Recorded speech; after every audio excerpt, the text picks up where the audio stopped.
بالتالي انا كيبان لي هذا الشيء مزيان بزاف، ورسائل للجميع ومتعدده الابعاد، بمعنى يكون الزاد، يكون تي، يكون اكس، يكون عنده اي مظله سياسيه حزبيه كيف ما بغى يكون، انه هذا الشيء مزيان. انا كنقول هذا الشيء مزيان.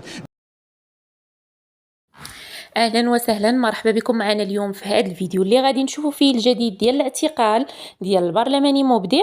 غادي نشوفوا هذه المره التعاليق ديال عدد من البرلمانيين اللي كاينين معاه في مجلس النواب من بعد ما دارت واحد الجلسه مخصصه لمساءله رئيس الحكومه عزيز أخنوش نهار الاثنين 8 ماي 2023 اللي دار سميتو سهل العقوبه. بالتالي انا كيبان لي هذا الشيء مزيان بزاف، ورسائل للجميع ومتعدده الابعاد، بمعنى يكون الزاد، يكون تي، يكون اكس، يكون عنده اي مظله سياسيه حزبيه كيف ما بغى يكون، انه هذا الشيء مزيان. انا كنقول هذا الشيء مزيان باش اننا نعاودوا نستعيدوا الثقه اللي تفقدات. ما يمكنش نعاودوا نرجعوا الثقه للمغاربه ويتصالحوا مع الفعل السياسي الا بفعل المحاسبه اولا والمحاسبه اخيرا. وكاين الثقه في القضاء، وكاين القضاء المختص، وكاين المحاكم الماليه، وكاين القضاء بالدرجات الثلاثه ديالو. وبالتالي انه اللي عنده البراءه عنده البراءه، واللي مدان وخاصو يبعد من السياسه. اما الاستقلال فيه الملائكه. الاستقلال حزب بحال الاحزاب فيه انا ما غنش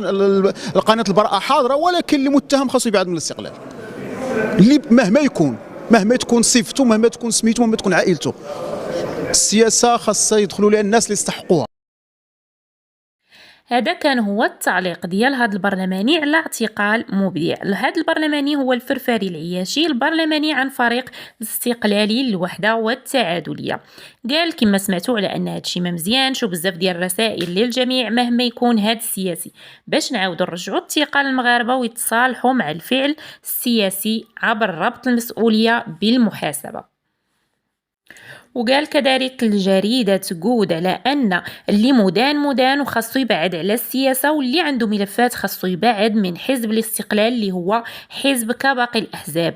كانت كما شفتوا النبرة ديالته فيها واحد التشديد على أن السياسة خاص يدخلوا لها الناس اللي ما كاينش فرق بين السياسي وأي مواطن. حنا كنا مواطنين بطبيعة الحال. كاين القضاء، والقضاء تيقوم بالعمل ديالو. الا كانت ملفات جاهزه مزيان، هي ما تكونش انتقائيه.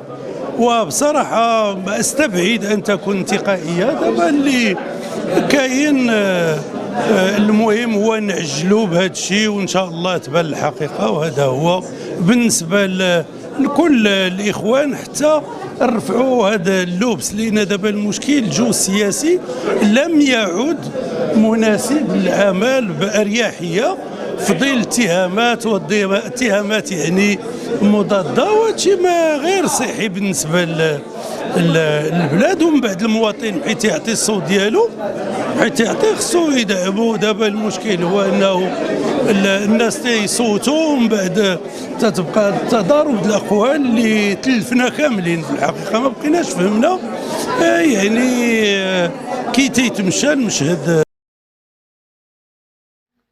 وهذا كان تعليق دريس سنتيسي رئيس الفريق الحركي بمجلس النواب، اللي كما سمعتوا قال الجريده ديال جود على انه ما كاينش فرق بين المواطن والسياسي، والقضاء خاصو يدير الخدمه ديالو، وإلا كانت الملفات جاهزه ما تكونش انتقائيه.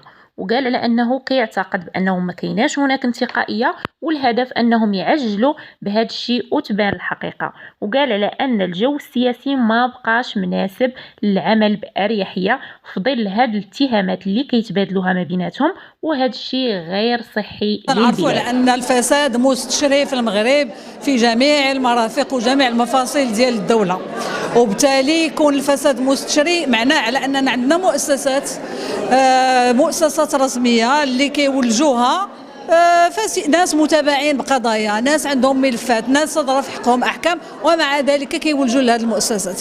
بمعنى ايننا نحن من تخليق الحياه السياسيه؟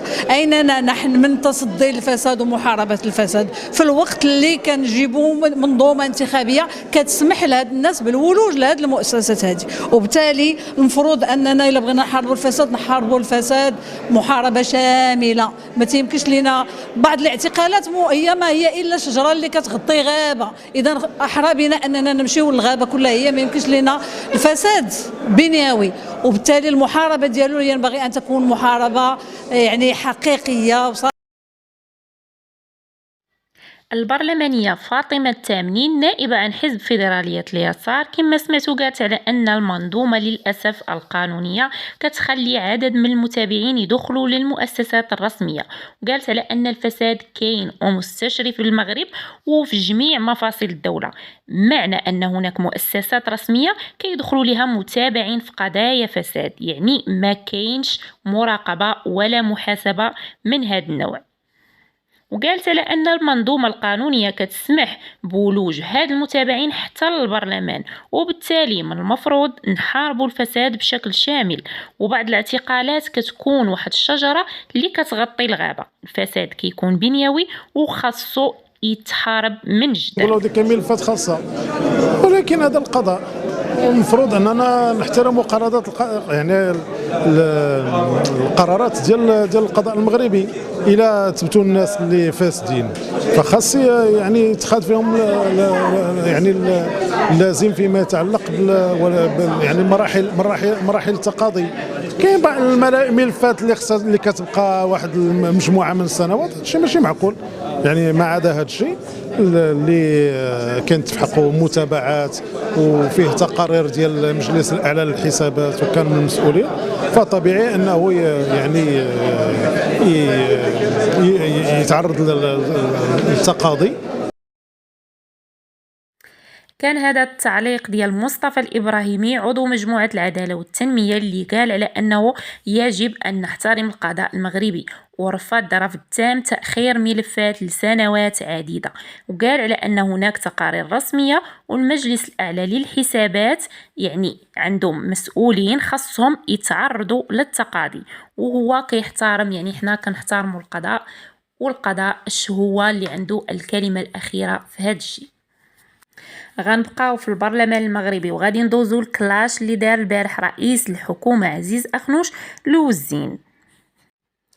هاد الكلاش اللي كان مصدر من رئيس الحكومة عزيز أخنوش بمجلس النواب نهار الاثنين 8 ماي 2023 دار ضجة كبيرة وسط قادة الحركة الشعبية. ندوزو نشوفو هاد الكلاش هذا. سيد أمين العام والبرلماني بعد شتو انتقل من الشيعة إلى التهييج، ولكن هذا مسؤوليه. واش اسي وزي واش عارف انت بانك جيتي من بعد السي العنصر وبانك عندك حزب كبير قدو قداش كبير هذاك الحزب ديال سميتو، مسؤوليه كبيره. يعني انه تاخذها بحال هذا الكلام ديال التهييج ديال المواطنين وهذا يعني باز انا نقول لك باز. انا مسؤول وعندي مسؤوليه في الحزب وكنعرف اش كنقول وكنعرف اش كنوزن، لانه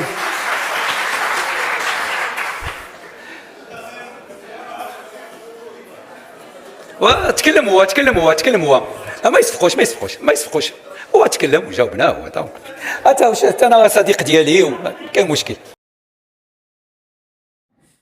فقادة الحركة الشعبية كيعيشوا ظروف صعبة في سياق اعتقال واحد من كوادر التنظيم محمد مبدع اللي متابع في ملفات فساد مالي وإداري. جاهم هاد الكلاش هذا ديال رئيس الحكومة قاصح بزاف في هاد السياق الصعب.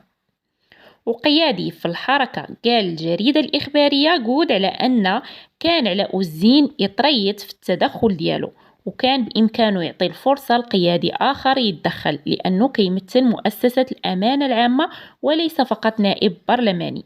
وقال كذلك على أن الرد ديال رئيس الحكومة كان قاسي في هذه الظرفية خصوصا لكي يمر منها حزب الحركة الشعبية.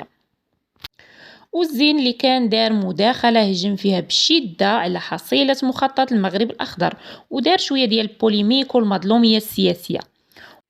فرئيس الحكومة ما سكتش الأوزين من بعد ما قال الكلمة ديالته اللي انتقدوا فيها وانتقد فيها السياسة الحكومية. فأخنوش وصف هذا الشيء على أنه تهييج للمواطنين، وذكر على أن والزين دار واحد الخطاب اللي شعبوي ما خصوش يديرو كيهيج فيه المواطنين.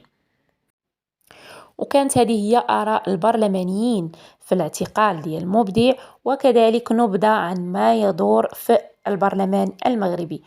كنتمنى منكم الى عجبكم الفيديو ما تنساوش لي لايك اشتراك في القناه الا كنتو اول مره كتزوروها، والى اللقاء فيديو قادم ان شاء الله.